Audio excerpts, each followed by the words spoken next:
Nung iba, tsambaan lang yan, hindi naman yung ganun katibay talaga.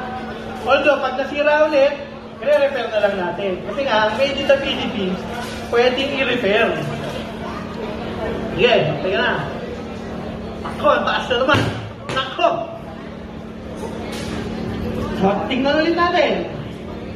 Umilaw, pwede pa rin off. May power pa rin yung USB niya. May charging pa rin.